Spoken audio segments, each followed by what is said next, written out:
30대 직장인 임강씨. 클릭 한번 순식간에 이체가 이루어지는 스마트 뱅킹 앞에 아찔한 경험을 했습니다.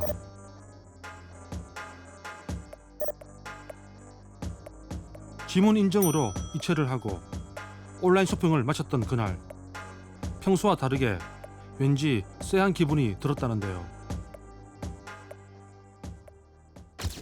원래는 텍스트를 복사하면서 하는 거였는데 일단 제가 번호를 외우면서 입력을 하고 있었거든요. 번호를 입력했다고 저거 생각을 했었는데 마지막까지 확인했는데 입금을 하고 보니까 이제 결국에 다른 분에게 입금을 했던 거죠.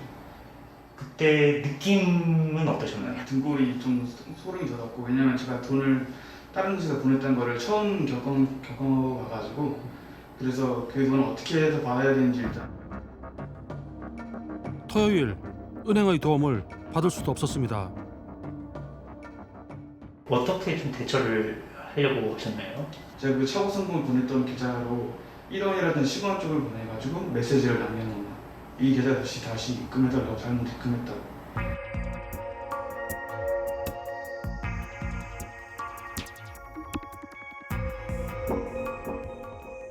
그 후에는 은행에서 어떻게 잘 처리돼가지고 도움을 받아서 회수하긴 했었는데, 그 당시에도 은행원들도 되게 귀찮은 그런 느낌이 있어서 이 돈을 못 받겠구나, 그래서 많이 포기하려는 심정이긴 했었습니다. 차고 송금 계좌에 1원씩 송금하며 메시지까지 남겼던 임강씨. 오랜 기다림 끝에 어렵게 잘못 보냈던 10만 원을 돌려받을 수 있었습니다.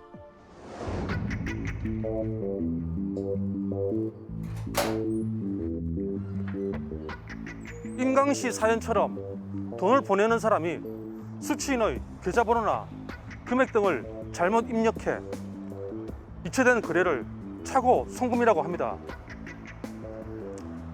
몇 년 사이 인터넷이나 모바일 뱅킹 같은 비대면 금융 거래가 폭발적으로 늘어나며 차고 송금 발생 건수도 매년 늘고 있습니다.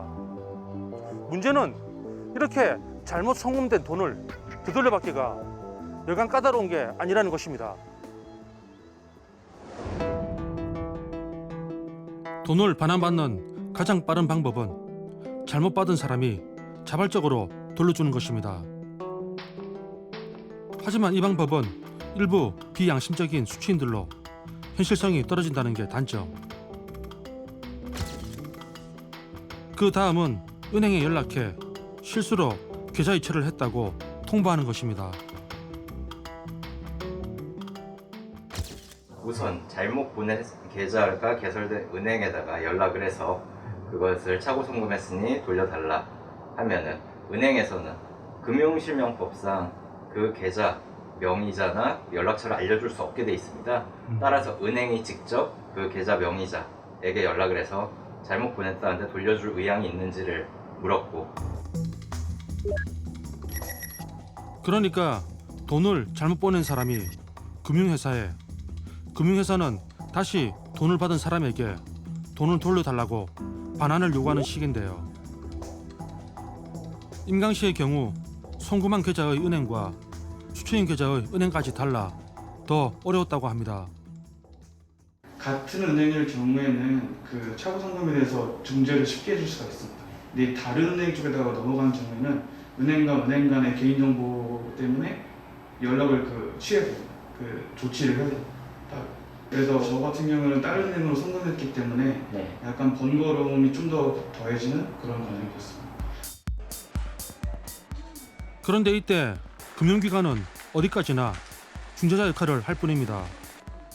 만약 받은 사람이 반환을 거부해도 돌려달라고 강제할 수단이 없다는 뜻으로 지난해 20만 건의 차고 송금 중 미반환 건수가 절반에 이르는 것도 이런 사정과 무관치 않습니다. 최후의 방법은 수취인을 대상으로 소송을 하는 것입니다. 그 민사소송의 방법은 부당이득 반환 청구 소송을 제기할 수 있고, 또 하나의 방법은 금액에 따라서는 지급명령 신청을 하는 방법으로 돌려받을 수가 있습니다. 이 경우 비용이 꽤 발생하고 시간도 오래 걸리는 게 부담. 100만 원을 돌려받는데 드는 소송 비용은 60만 원 가량으로 추정됩니다. 보통 소송의 경우에는 평균 최소한 6개월에서 1년 이상은 소비가 되기도 하고 또 소송 비용도 적지 않기 때문에 주저하시는 경우도 많이 있어서 돌려받는데 어려움이 많이 있었던 것이 사실입니다. 그러므로 민사소송 포기하는 경우가 많았을 것 예. 같아요. 다행히 지난달부터는 다른 사람 계좌로 잘못 보낸 돈을 되찾기 쉬워졌습니다. 지난달 6일 시행된 차고송금 반환 제도는 송금인이 실수로 잘못 송금한 돈을 공공기관인 예금보험공사가 대신 찾아주는 제도입니다. 혹시 차고송금은 며칠에 하셨나요? 7월 16일 날 했습니다. 숫자가 한 자리가 차이 나서 차고송금을 하신 거예요? 네, 계좌번호를 뒷자리를 하나 딱 잘못 써가지고 차고송금 했거든요. 차고송금 반환 제도의 이용 방법은 이렇습니다.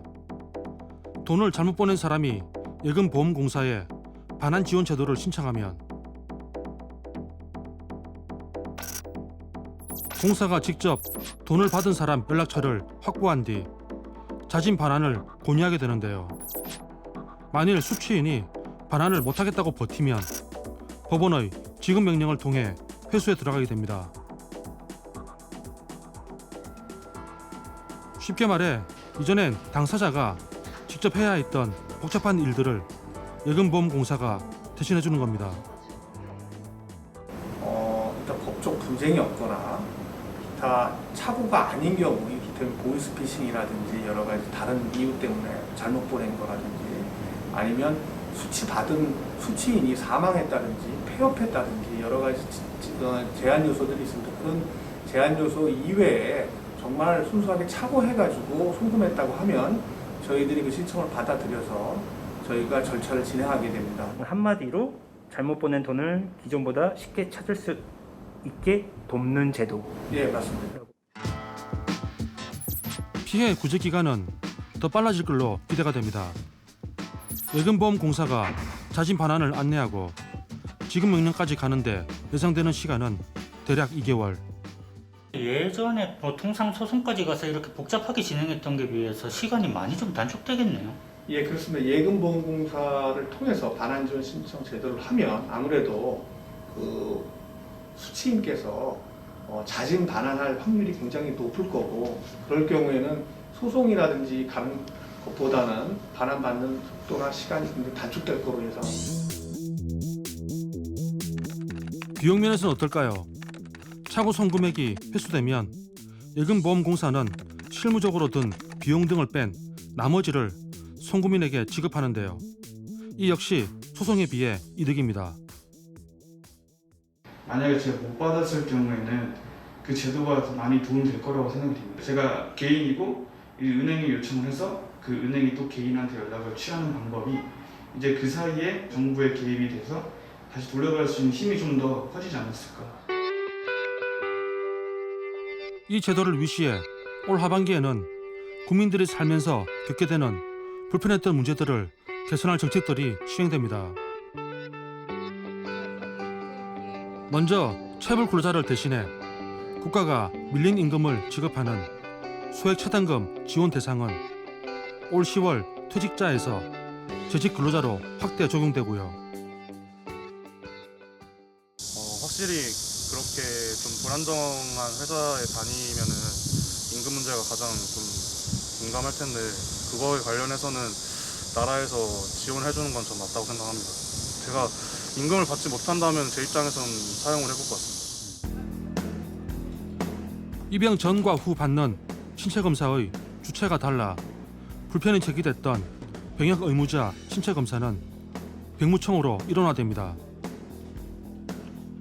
이로써 지금처럼 현역병 판정 후 해당 부대 신체 검사에서 질병 등을 사유로 귀가하는 일은 없어지게 됩니다.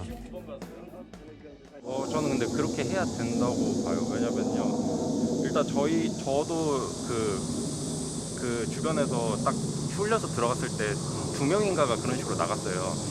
근데 그렇게 되니까 참 그 친구들은 머리 밀고 들어왔는데 다시 나가라고 하니까 좀 막 나 막 저번에도 그랬다고 어떤 애는 막 두세 번 그러면은 막 너무 자기 계획도 다 틀어지고 너무 힘들다고 약간 그런 소리를 하긴 했어요.